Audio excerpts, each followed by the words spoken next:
Oh, it's your boy Usman back again. Manchester United in the FA Cup final. Listen, I did not expect to be saying this on a Monday night, but nevertheless, Manchester United beat Brighton on penalties. The Iceman, Victor Lindelof, ice in his veins, steps up and decides it in emphatic fashion, puts it in the top bins, and Manchester United claim a Manchester derby in the flipping FA Cup final. Listen, I know rival fans are salty. I absolutely love it. Slap a like on the video if you're as gassed as me. And of course, subscribe to the channel. I don't know what's going on with my hair, but we'll ignore that. Nevertheless, we are here to talk all things Manchester United. Of course, we will be talking about other things. Please get your questions in. Obviously, help a brother out, all that good stuff. Shout out to Mohsen in the chat. Obviously, hopefully you're doing well. My brother, as always, supporting. I appreciate you. But yeah, inshallah, everyone's doing well. Of course, it is a couple of days after Eid, so hopefully you guys had a fantastic Eid with your family. I, for one, have thoroughly enjoyed it. But nevertheless, we are going to get into the game itself. We are going to delve into some of the things that Ten Hag did. And of course, we are going to analyze a couple of individual performances. But we got to just listen, start first things first. Manchester United are through. That was the most important thing. It's a cup game. I don't care about the performance too much. Of course, we can be critical of that. Of course, we can have, criticism of individual players, individual tactics, that kind of thing. But overall, the only thing that matters in cup games is getting through. People will say, you got lucky, you were fortunate to get through. But for me, I couldn't care less. I mean, commiserations to Brighton, just want to get that out there first and foremost. Great performance from them, similar to us actually. We're great in 2/3, and in the final third they were lacking quality, which is something that we would affiliate a lot with Manchester United, but it seemed that was the case for Brighton. Has kind of been the case for them for a large period of time. Since Potter was in charge, really, they always seem to struggle in the final third in terms of converting the chances. There was a statistic that was out on BBC Sport, basically illustrating that Brighton have pretty much got the best XG in Europe for different little sections. But they're both Real Madrid, both Bayern Munich, and obviously Man City, etc., etc. It's testament to the way they played. They played great football as well. Through transition, they were fantastic. And that causes a lot of problems. On another day, they would have punished us, but it wasn't to be. It was Manchester United's day. And like I've already said, it's set up beautifully for a flipping Manchester derby at Wembley. Hopefully, I can make myself down there. We'll have to wait and see. Listen, if you're watching this and you got a ticket for your boy, let me know. Let me flipping know. But yeah, inshallah, we're going to try and cop that. We'll see what we can do. But yeah, nevertheless, let's get into a couple of the individual performances. Like I said, if you are watching this, please do get your comments in. Of course, slap a like on the video. We're aiming for 20 likes a video, which should be all right. Between 15 and 20. But listen, if we can get to 20, I'll be absolutely elated. Just a quick update on the channel itself. Obviously, I'm extremely busy with work, so it's difficult to balance everything. However, I'm going to try my best to obviously upload at least once or twice a week. And yeah, hopefully I can do that for you lovely people. But that's aside, let's get into a couple of comments. Firstly, obviously, Mohsen, even to you, my brother, as I've already stated. Hopefully you're doing well. Hopefully the family's good. And of course, hopefully you had a good Eid. And the United win the chat as well, as always, saying yes, boys, you love to see it. I'm going to start with the team selection. Regarding Ten Hag, it was quite interesting that he kept Eriksen on the pitch. For me personally, I was basically asking for Fred to start. I was on Saeed's podcast prior to the game, previewing it, and I was basically itching for Fred to start. For me personally, it needed legs in the middle of the park, and I felt like this is how the game would go. In terms of transition, we were going to get absolutely killed. To be fair to Eriksen, he had a decent game, but as the game became more stretched, that's where we noticed that Brighton was starting to take the lead. And a lot of that was down to the fact that we didn't have the legs in the middle of the park. And for me, for all that is fantastic with Eriksen's game in terms of his ball retention, his ability to control the game and, create chances, it's quite clear and quite apparent what his weaknesses are, and all of which are off the ball, which is understandable given his situation. And I'm not really, not really discrediting that. I'm not really discrediting him as a player, but for me, we have to pick and choose which game Eriksen starts. That's what I'm trying to get to. And this wasn't the game for it. I think when we're controlling the ball and where we can have the lion's share of possession, I think Eriksen's a great addition to the lineup. And if anything, I would actually want him to start those games. But when it's going to be an open game, end to end, or we're looking to play on the counter attack, I do think Fred probably suits those game more, if not Sabitzer, depending on what the manager wants. But for me personally, you've just got to pick and choose the games for each of our players. And look, fair play to Eriksen. Just gets on with it, really, to be honest. He never really kicks up a force. he does this thing for the team. And to be fair, he does offer a lot of quality, which we definitely missed when he wasn't in the team, and that was quite apparent for a large period of time since his absence. So yeah, I'm not going to discredit him too much. Without a doubt, I do think he has his value within this squad. But for me, like I said, we've got to be a bit smart on which games he plays. But yeah, in terms of defense, let's listen. I've already started with the Victor Lindelof prop. Without a shadow of doubt, my man of the match. He was actually awarded the man of the match, if I'm not mistaken, as well. But for me, he was absolutely sensational. I mean, Victor Lindelof has been someone under scrutiny throughout his entire Manchester United career. I'm extremely guilty of that. I've always had my reservations of the guy. For me, he's extremely soft. He's extremely tentative, and he's not as aggressive as I would personally like my centre back to be. But against Bournemouth, even against Brighton, he was absolutely sensational. I mean, what a performance. He deserves his flowers. Like I said, I've criticised him to the hills. He gets banded with Maguire a lot. He does not need that tag anymore. He's his own man. He's his own entity. And honest to God, he was absolutely unreal. I like, as United were saying, what a performance. I mean, sensation throughout the entire game. The penalty aside, he was calm, cool, and collected throughout the game, on the ball, off the ball. His reading of the game was quality. I mean, there was that tackle on Welbeck there. He had to act quickly, and he got there first and obviously drew the free kick. But just overall, I just felt assured with him at the back. And that's a testament to the guy. I mean, at the end of the day, like I said, it's not like he's had a great career at Manchester in terms of, his reputation, so to speak, has been constantly questioned by me and so many other fans alike. But look, at the end of these players to step up when you need them, and Victor Lindelof definitely sent a message to say, look, I'm good enough to be staying on Man United. And I think a lot of fans, probably including myself as well, I've looked at him in a different light since that game. Yes, he has done this in the past.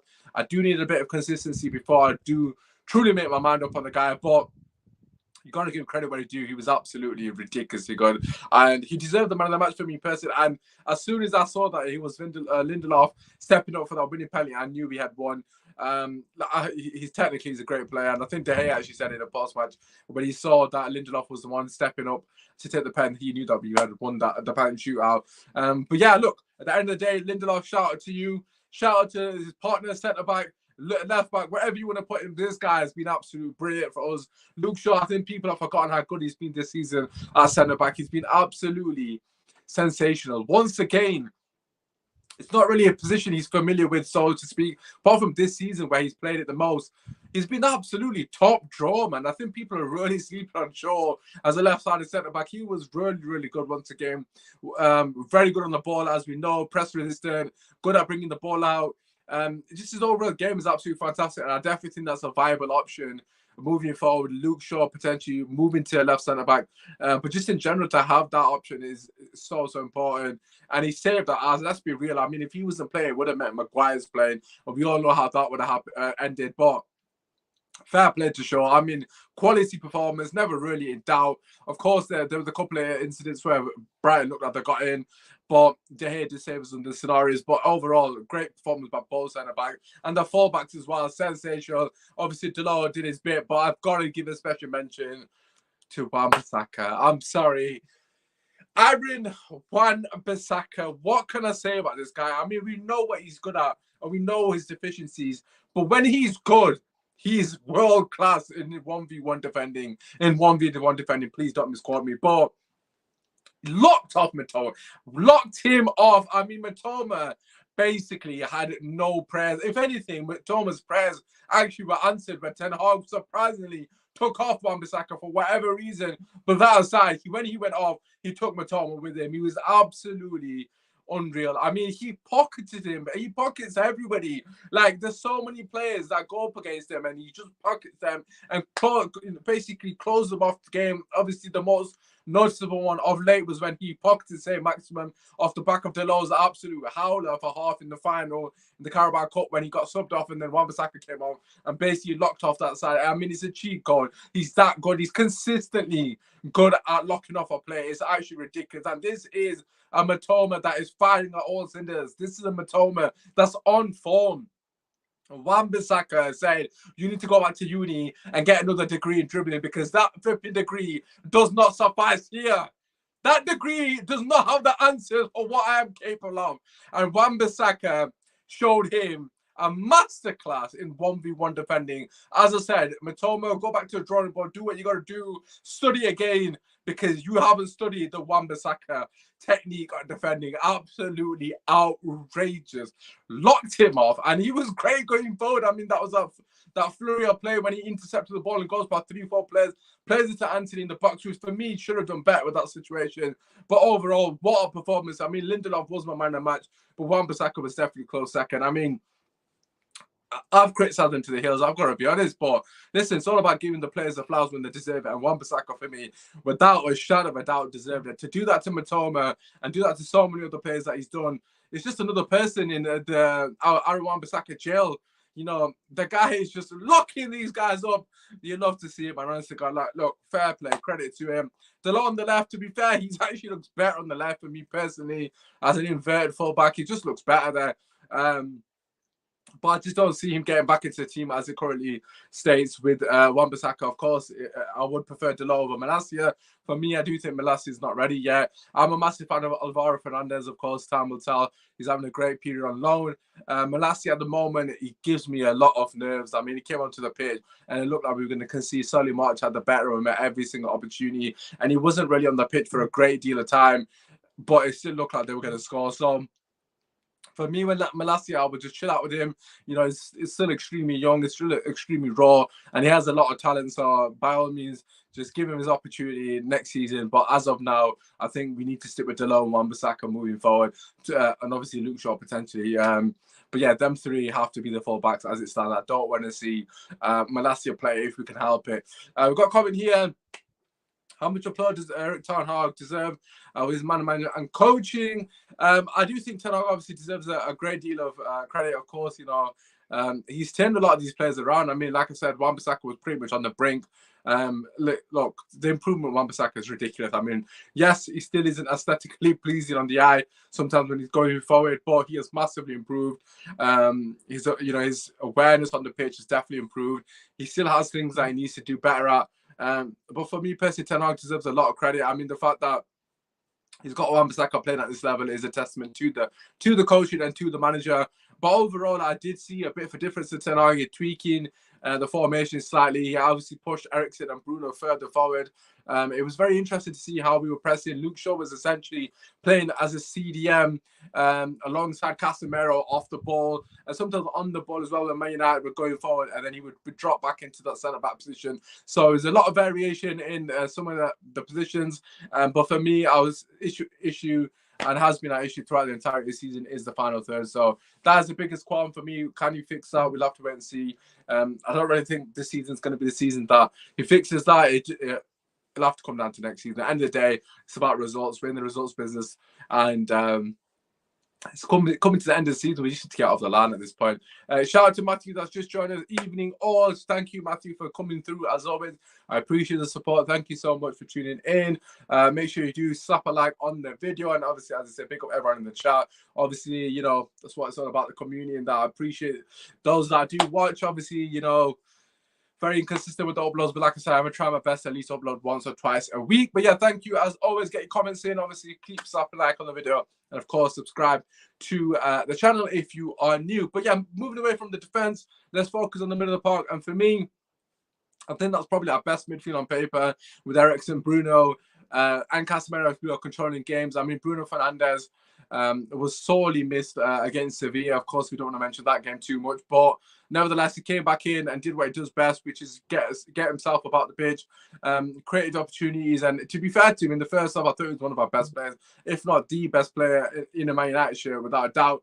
You know, he looked like the most promising to score on numerous occasions, getting his shot away, and on a few occasions, and on another day, he could have scored. And for me personally, we just got to hope he stays fit. I mean, I'm not really sure what the situation is. I did see a couple of statements regarding Bruno Fernandes and his fitness. He did actually get subbed off due to an injury. Actually, I wasn't sure why that sub happened, but you know, it has later been brought to my attention that was because of an injury, which makes a bit more sense because he doesn't really sub off Bruno Fernandes. But yeah, that aside, hopefully he's fit for our game against Tottenham. I mean, Tottenham got a new manager. Lord knows what's going on at that club. If we don't beat Tottenham, by the way, I'm going to be absolutely fuming. I've got to throw that out there. But that side, hopefully Bruno's all right. He's got a few more days. Of course, that game's on Thursday. So yeah, fingers crossed. Bruno is good for that game. We are going to need him because without him, we saw against Sevilla, we are massively lacking legs in the middle of the park and just a bit of quality. To be fair, I don't think Sabitzer is a similar player to Bruno, so it's not much of a like for like. So yeah, let's all pray that Bruno Fernandes is fit. Caicedo should be number one midfield target in the summer. Unreal player. Listen, for me, Caicedo was absolutely brilliant. I have seen a lot of people on social media saying that he wasn't that good in the second half, and maybe there's some truth to that, and maybe that's a testament to United and how we improved as the game went on. But nevertheless, his ability to break the press, or beat the press, should I say, and just pass through the lines consistently, start attacks. I mean, he was absolutely quality in that first half. I was really keeping an eye on the guy, and there were so many occasions he'd be so cool on the ball. Like I said, beating the press with absolute ease. And his passing range is fantastic. He started so many attacks and so many counter attacks. He would be perfect for us. I mean, I understand people want McAllister, and I understand that both of which are going to cost a lot. Man United could have had Caicedo and McAllister for like 15 million if they listen to Ranić, but let's not get into that because we'll just get pissed off again. But yeah, that aside, for me, Caicedo would be a great addition to this team. I mean, you could argue that he'd be starting over Casemiro, or he would even play alongside him, potentially, depending on who you're playing against, that kind of thing. But his quality on the ball, he really is quality on the ball. Like I said, press resistant, good range of passing, he's tenacious in the tackle. He covers ground really well. He's young, he's ready for a big move, and I think that would be a top class signing for any team. Of course, Man United, we need a player like that. But yeah, if it's a choice between McAllister, and Caicedo, I'm definitely taking Caicedo. He just suits what we need more. McAllister, again, would be a great signing. It looks like he's going to go to Liverpool. Would be a fantastic player for them. But yeah, for me, Caicedo, without a doubt, I want Caicedo. I think he's a top player. What are you guys' thoughts on Caicedo? No way need Mount. What? You want Mason Mount? Surely not. How did we miss out? Oh, Lord. Absolutely ridiculous, man. I've been asking for Caicedo and Basuma. Yeah, Basuma, you took an L on that because he was absolutely atrocious. Yeah, Basuma has been absolutely shocking. But maybe a change of manager in the new season might actually, galvanize Basuma and get the best out of him. Because to be fair, there is a player in there. I'm extremely surprised how poor he's been this season. I know he's not had as many opportunities for Spurs, but nevertheless, when he has played, he's been absolutely abysmal. But again, Tottenham are our next opponent, so it's somewhat on topic, but he won't be playing against us, so it's somewhat irrelevant as well. But look, coming back to our team, Martial, Rashford, and Anthony led the line for the boys. Martial, for me, at least he stayed fit. I mean, that's a positive.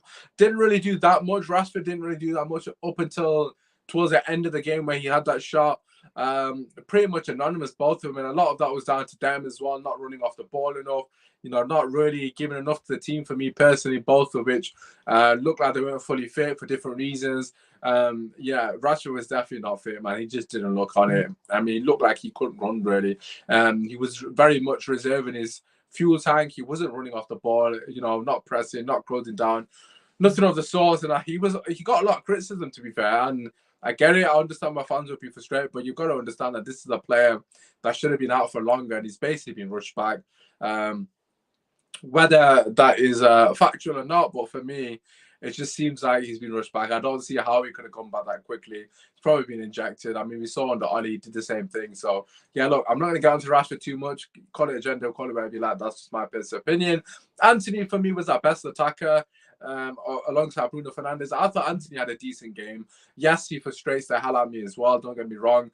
There was numerous occasions where Anthony's decision making let him down. There's one in particular I remember, I feel like it was in the second half, not extra time, where Bruno Fernandes makes a long busting underlap or overlap even, and Anthony chooses to ignore him and goes for a goal. I mean, the shot is on, but if you're going to take that shot, you have to score because Bruno Fernandes is essentially through on goal there. Whether Bruno shoots or passes up to him, but you got to put him in a situation to make that decision. And for me, Anthony needs to improve his decision making quickly. And they're the little things for me that I understand the frustration with Anthony. I do want to remind people he's only 22.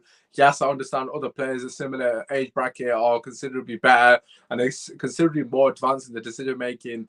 But at the same time, it's his first season in the Prem. Not excusing him, but he's a raw talent and he has a lot to offer to his team. You know, he's got that dog in him. He's got that ability off the ball as well. You know, he's tenacious. He works with the team tirelessly, and he did that throughout the entire of that game. And he really puts in a shift for the team. And that's a bare minimum. But on the flip side, on the ball, he still has a lot of quality, but decision making lets him down for me. And I think that's something that he needs to prove on. But as his comment from Matthew is, Anthony is coming good. If I can get it up, Anthony's coming good. Don't forget, it's his first season at Old Trafford. Absolutely. I'm a big fan of Anthony, and I have been for a long time. I don't know what I've done here. I've clicked on the wrong buttons here, but hopefully it's all right. I'm a huge fan of Sancho. Sancho, of course, was the attacker that came on alongside Weghorst. I think Weghorst came on after, if I'm not mistaken. But nevertheless, for me, Sancho, I thought he had a good cameo. I think a lot of people have been too harsh on him. Came on the 85th minute, if I'm not mistaken. Of course, played the 5 minutes prior to extra time. And then, of course, the 30 minutes to make it 35 minutes. Overall, I thought he had a neat and tidy game. Went back to basics, kept it simple, which is basically what I've been asking of him. Had a couple of decent moments. I thought he looked a bit more calmer on the ball, which I wasn't expecting, to be honest. Yeah, like I said, he had a couple of decent moments, nothing too spectacular. I would say a steady Eddie, essentially, in terms of a performance. But yeah, overall, decent performance by Sancho. But like I said, he has to do more for the people that don't believe in him, obviously, because they're going to want him to take on 3, 4, 5 man every single game. I just don't think he's there yet. It's not been a great season for him, truth be told. And granted, I understand the people's frustration. For me, my biggest frustration with Sancho is the fact that he isn't aggressive enough. He's a bit too soft. He jumps out attackers, and that's something I can't defend. I mean, Anthony on the flip side is the polar opposite. You know, he will fight for every single ball. Similar to Martinez, them two are absolute warriors, and they will down the pitch if they have to. And Sancho needs to have a bit more of that dog in him if he's going to make it in the Premier League, regardless of this game itself. He just needs to do more. He needs to have more aggression, and he needs to work on that. I mean, that's something that you need to be a success in the Premier League, and that's something he needs to improve on massively. I mean, he's just too soft at the moment. I think that's the best way to describe him. In terms of the quality, I don't think that's ever been in question for most. But yeah, like I said, he needs to have more of an impact. Overall, I think he had a decent cameo. And to step up for that penalty, I think he took the third pen, if I'm not mistaken, and absolute dispatch it in the manner in which he did was commendable. Him and Weghorst, to be fair, you know, for different reasons. Sancho, you know, this is where he missed his penalty at Wembley for England. He's not taken a penalty since, really, from what I can recall. You know, stepped up, and under the pressure that he's on in terms of his performances, stepped up and top binned it. So yeah, huge shout out to Sancho. Deserves a lot of credit. That takes a lot of bravery and cojones. And what, fair play to him. You know, I didn't expect that from him. When Sancho was walking to the penalty spot, I was absolutely bricking it on his behalf. I was like, oh, Lord, this is the last thing we need is for Sancho to miss a deciding penalty. But even when he took the run up, I genuinely thought he's going to miss it. I know he normally runs up like that. But to dispatch it in that manner, probably the best pen onto shootout, essentially. But look, fair play to him, and also fair play to Weghorst again for different reasons. It's not really happened for him. A lot of criticism, a lot of scrutiny from me included. But nevertheless, you gotta commend a player that, you know, steps up in a pressure penalty moment and tucks it away. At the end of the day, he's on loan as well. Yeah, granted, it means a lot for these players. Of course, it does. They want a chance to win a trophy. But nevertheless, you got to just respect that. I mean, regardless of what you think of these players, they didn't need to do that. I mean, there's other players that can be taking those pens. And look, I respect you highly. But overall, the penalties in general from both teams were absolutely sensational. Of course, so much. The unfortunate miss from their perspective. Obviously, he's had a great season on a personal level. It is sad to see, I'm not going to lie, because I do actually like Brighton a lot. And I'm a big fan of Solly March. I've had him on my FPL for a long period. But, you know, someone had to miss. It's unfortunate that had to be him. But from a United perspective, I'm absolutely elated that it was a Brighton player, not a Manchester United player. So, yeah, for me, at the end of the day, commiserations to Brighton, but Manchester United got the job done, and that's the only thing that mattered. Overall performance wasn't fantastic, as I've already alluded to. The final third for me was our biggest disappointment. I think that's something we definitely need to improve on. But that goes without saying. I've been sat here saying this since October, November time, you know, pre-World Cup, so nothing has changed in that department. But hopefully we keep Martial fit, and him and Rashford can, hopefully start to hit the ground running towards the back end of the season. See a top four against Spurs in the week. And then we can look ahead to this FA Cup final against Man City, which is going to be extremely difficult for us. Look, we're quite clearly the underdogs, but Manchester City could be playing for a treble, and Man United could not allow that to happen. And that's something the players need to be made well aware of. And on the flip side, we are playing for a double ourselves. Granted, it's not the most prestigious trophies, but Liverpool did a parade for us, so it must be quite decent. And at the end of the day, you can only win the trophies that are in front of you, so to speak. But look, the FA Cup is obviously a prestigious trophy. But if we were to win 2 trophies in Ten Hag's first season with a top 4 finish, I think that would be an absolutely unreal return from the manager. And I think that definitely warrants more funding, hopefully, in the summer. But listen, let's get some of your comments in, because I can see you guys are having a conversation amongst yourself. As the United way said, first and foremost, make sure you slap a like on the video, and of course subscribe to the channel. I know a lot of you will be watching this on repeat, so I do appreciate it. It makes a massive difference in terms of engagement. Obviously, the more people like the video, the more the algorithm pushes it to other people, and of course that definitely motivates myself to continue to do this with the more support that we got. So yeah, hopefully we can get to 20 likes. I don't even know if we can have 20 viewers, but if you are one of those 20 viewers, please do drop a like on the video. It's completely free. But yeah, let's get a couple more of your questions in. Seems a lot of you guys are just talking amongst yourself, so I'm going to keep rambling on. Obviously, if you've got anything else to add, did we use our substitutions well? To be honest, I did think he had a bit of a howler with some of the subs. I mean, the Eriksen sub for Fred was a no-brainer. I was calling out for that, and I think that was the right substitution. There was one sub. What was the sub that didn't really make any sense? The Malacia sub. He brings on Malacia for Wan-Bissaka. I thought that was only real. So obviously found out that Bruno got injured, hence why Weghorst came on for him. So I'm not going to criticize that one too much. But for me, the Malacia sub for Wan-Bissaka was bizarre. Whether Wan-Bissaka could continue, maybe he was too tired, I don't know. But we know he wasn't injured. Wan-Bissaka, like I said, locked off Matoma and he took him off. I just thought that was perplexing. I was trying to get the word out there. I didn't really understand it. I don't really know why he did that. I would be very intrigued to know what his thought process behind that was, because he almost gave them the game essentially, because Matoma was extremely quiet throughout the entirety of that game, and then that basically gave him a lease of life. Like I said, his prayers had been answered and Wan-Bissaka is no longer on the pitch. Didn't make sense. Matoma is one of the most dangerous players, and you gave him an opportunity to basically cause havoc, and he did so. And if it wasn't for a bad touch, he should have scored. I mean, he should have been sent off. To be fair, he should have been sent off. The referee, by the way, was an absolute disgrace. How many yellow cards did they get away with? There were so many fouls, tactical fouls that they made, and they didn't get booked. Casemiro made one tactical foul, gets booked straight away. I think it was Luke Shaw made a tactical foul, booked straight away. 2 fouls, 2 yellow cards. They made about 9 or 10 clear fouls. Not even like, oh, yeah, that could be yellow card. Clear fouls, no bookings. Their first yellow card was in the 91st minute from Matoma.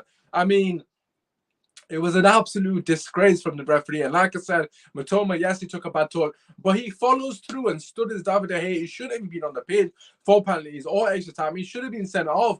It was a flipping piss take. The referee tried his best to cost us the game, but unfortunately for him, it wasn't written in the stars. And the Man United, of course, come out on top, even against the adversity of the referee. It was an absolute joke. Rather fans are saying, why are you moaning? Shut up. We won, and we're still moaning about the referee. How about that? How about that? If we lost, then you can say we're salty and whatnot. But we haven't. We won the bloody game, and they were a fucking disgrace. Excuse my language. I haven't sworn in a long time on the stream, but that deserves a swear, because he was a joke. Absolute joke. But yeah, let's get some of your comments in. Osman, who should be the #1 target for striker role in summer? Great question here by Matthew. And the United way is saying, in terms of strikers, I would get one experience and one young so Kane and Brighton Ferguson would be ideal. Right, so I agree with Harry Kane. The only reason I wouldn't bring in both, they're extremely similar in terms of how they play. I do like Ferguson. I think a lot of people have been talking about Ferguson as well. But for me personally, Matthew, you've taken the words out of my mouth. Not Osimhen. I do like this suggestion, though, Osimhen and Højlund. I would take Højlund. I haven't seen a lot of him. I'm not going to sit and say I've seen a lot of this guy, but I don't care. He's cheap, and he's probably worth a punt. I mean, look, at the end of the day, he's something different to Harry Kane. I do like the fact that Osimhen and Højlund would probably complement each other better than Ferguson and Kane. I do think Ferguson and Kane are extremely similar. But we do have the option of Rashford playing up top as well, so potentially to have a varied option to Harry Kane, where Kane could probably drop in the 10 with Rashford in up strike. I don't know, I'm just basically suggesting things here. That could be a thing that we could see in the future, who knows. But yeah, that aside, for me, I do think Kane is nailed on to be a Man United player come summer. Obviously, there has been speculation today that Harry Kane is looking to leave Tottenham. I mean, if he doesn't leave that car crash, when is he going to leave? I mean, if he signs a new contract, he's an absolute loser. I'm sorry. You cannot stay at Tottenham. That is a shit show. What is going on in that club is beyond words. How can it only be that bad to like bring in Conte, not back him fully, and then sack Conte, keep his assistant, then sack his assistant, and then keep his assistant? I mean, it's baffling. And two of the assistants aren't even qualified to coach. Stellini's not a qualified coach, really, and neither is bloody Mason. So look, we've got Tottenham on the week, and we better be stopping them. But nevertheless, I'm expecting Harry Kane to be a Man United player. I've always had the thought that Kane is destined for United. He just looks like a Man United player. And it would be befitting of him to come to United and hopefully win his league and, of course, break his personal record, which, of course, is the leading goal scorer in the Premier League.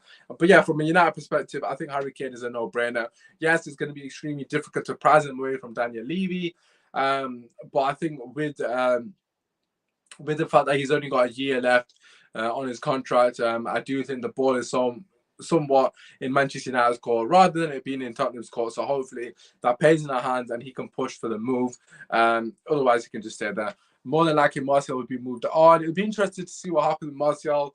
I have gone on record to say I would keep Martial just because I don't think we're going to buy a second striker. So I don't think we'll get a Kane and Ferguson, for example. I think we'll get Harry Kane and that will be the end of it. A lot of people that I've spoken to say, yeah, that's fine. Get Kane. Obviously, Rashford can play and strike if Kane's not fit, etc. And know what? That's fair enough. Martial, for me, is he going to stay fit? I mean, let's be real. He gets injured all the time.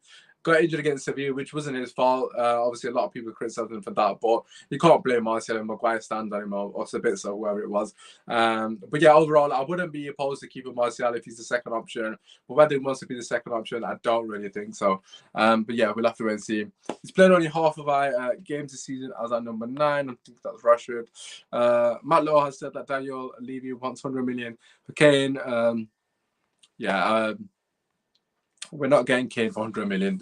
That's a ridiculous price. He's got 1 year left on his contract. Like I said, it's going to be extremely problematic dealing with Levy. That's my only issue with the Kane situation. I just don't want another Frankie de Jong saga where we're having to go to the depths of the transfer window, i.e. the last couple of days before Kane is a Man United player. I know he doesn't have a good August record, but I'd rather have him in for pre-season.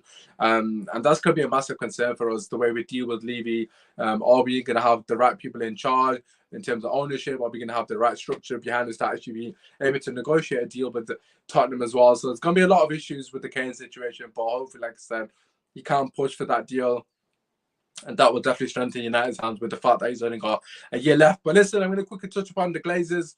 And then we're going to wrap it. Hopefully, I'm going to try and do a show on Thursday before the game. But I can't promise that because I've got other things going on. But yeah, that aside, regarding the Glazers situation, I do still think they're going to sell the club. I know a lot of people are starting to get worried. I do think they are just basically saying to the Qataris, look, XYZ is happening. We need you guys to up your price. I mean, it's just a negotiation tactic, essentially. That's my personal opinion on the matter. Hopefully that is the case, because we do not want a situation where the Glazers stay at any situation where the Glazers stay, should I say. That would be worst case scenario. So yeah, for me, I do still believe they will leave. And also a lot of people are referring to the 1950 protest. Listen, any protest against the Glazers, I'm back into the hills. Shout out to them. Shout out to everyone that's going to be a part of that. I think he's at the Aston Villa game, so if I'm at the game, hopefully I can do my bit, so to speak. But I don't know if I'm at that game, to be honest, because I've got other commitments. But yeah, that aside, shout out to them. Obviously, shout out to everything that they do to try and get the Glazers out. You know, they're commendable. They do so much work in that sense. So without a doubt, huge credit to them, and hopefully, a lot of the bigger fan counters and fan chants get behind him, and this could be a mass thing to get the Glazers to piss off. But listen, we're gonna finish the show there. I just want to say a massive thank you to everyone that's tuned in and everyone that's watching and repeat. As always, make sure you slap a like on the video, subscribe to the channel, and obviously follow me on all socials so you know when the next show is happening. Like I said, I'm gonna try and do at least 1 or 2 shows a week, so please do bear with me. My schedule at work is all over the place, so I'm just trying my best to work around that. But yeah, hope you guys enjoyed the video. Make sure you slap a like and subscribe to the channel.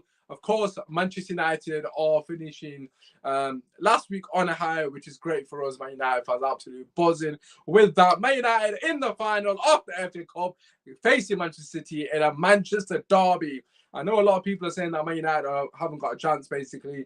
But listen, anything can happen in a final, and you've got to be in it to win it. And that's the only thing I would take away from this. We are in the situation that we can win another trophy.